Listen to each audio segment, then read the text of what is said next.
Julianne Hough's honest revelations, what she said about sexuality, love, loss, and more. Julianne Hough is cutting a little loose. In fact, the Dancing with the Stars host, who turns 37 on July 20th, has said her signature bob is indicative of where she is in her life. My hair is literally my timeline of I always say hair is my outward expression of what I'm going through and what I'm feeling, and I get that because I feel different, Julianne said on an April episode of the Post Run High podcast with Kate Max.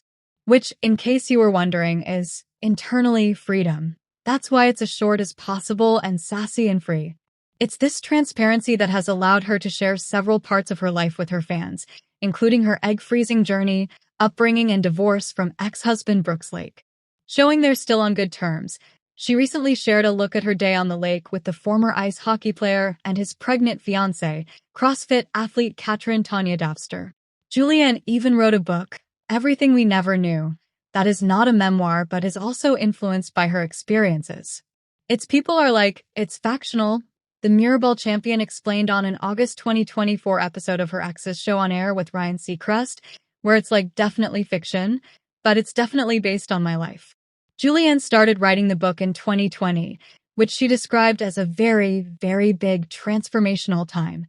I was doing some really serious child healing and stuff like that, she added. As I was doing all that, I was like, why do I want to share all this information with everybody? I like to keep some things sacred. But how do I tell the universal themes of what I've been through that people really live? Loss, grief, betrayal, violation, abandonment.